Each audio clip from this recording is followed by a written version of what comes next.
বানৰ সমান্তৰালকৈ খহনীয়াই নৈ পৰিয়াৰ নিদ্ৰা হৈছে। কলগাছিয়াত কাল ৰূপ বেকী নৈৰ। এসপ্তাহত বেকীত যা গ'ল 200টাকৈ পৰিয়ালৰ ঘৰ বাৰী। গৃহহাৰাৰ খবৰ ল'বলৈ আহৰি নাই বিধায়ক হাফিজ ৰফিকুল ইছলামৰ। ঘৰ বাৰীবোৰ নৈৰ প্ৰবল খহনীয়াত যা গ'ল।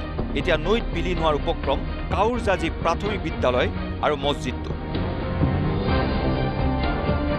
ইতিমধ্যে বেকীৰ খহনীয়াত সম্পূৰ্ণৰূপে উচন হৈ গ'ল 200টাকৈ পৰিয়াল। বেকী নৈ খহনীয়াত সা সম্পত্তি মাটি বাৰী হেৰুৱাই সৰ্বশান্ত হৈ পৰা নৈ পৰিয়া এতিয়া অঘৰী হৈ দিশহাৰা হৈ পৰিছে। ইতিমধ্যে কাউৰজাহি গাঁৱৰ প্ৰায় 90% পৰিয়াল কিন্তু বেকী নদীত যা গৈছে, মাত্ৰ 10% বাকী আছে। আৰু বৰ্তমান যি পৰিস্থিতি মোৰ পিছফালে আপোনালোকে দেখুৱাওক, ইয়াতে এখন স্কুল আছে, এখন LP স্কুল আছিলে। এই LP স্কুলখন কিন্তু আজি যাওঁ অৱস্থা।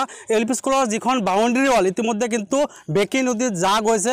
আমি ইতিমধ্যে চৰকাৰ প্ৰশাসনক কিন্তু আমি ইতিমধ্যে অৱগত কৰাইছোঁ যে আমাৰ স্কুলখন ইতিমধ্যে বেকী নদীত যা গৈ আছে। ইয়াৰ আগতেও এখন স্কুল আছিলে, সেই স্কুলখন ইতিমধ্যে বেকী নদীত যা গ'ল আৰু এইখন স্কুলেও ইতিমধ্যে বেকী নদীত যা গৈ আছে।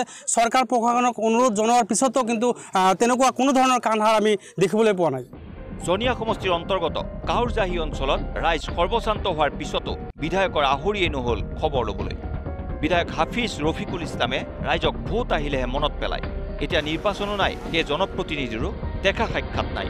200টা পৰিয়াল ইতিমধ্যে বেকী নদীত যা গৈছে আৰু এই 200টা পৰিয়াল বেকী নদীত যা যোৱাৰ পিছতো চৰকাৰ বা প্ৰশাসনৰ কোনো ধৰণৰ গুৰুত্ব আৰোপ কৰা নাই। ঘৰ ভাঙি এখন ক'ত যাম, কোন বেকী চৰত যাম, ক'ত যাম, আমি সেইটোৱে ভাবি পৰা নাই। এতিয়াও বিধায়কে এখানে এবতে অহা নাই। ইয়াতে আমাৰ ইয়াতে আমালোকে ভোট দিছোঁ তাক। আমাৰ এই ইউডিএফৰ ML ৰফিকুল হাফিজ সাহেব আমাৰ ইয়াতে ওচৰতে আমাৰ ঘৰ তেখেতৰ। এতিয়াও অহা নাই আমাৰ এই ইয়াতে কাউৰজাহি চাবৰ কাৰণে।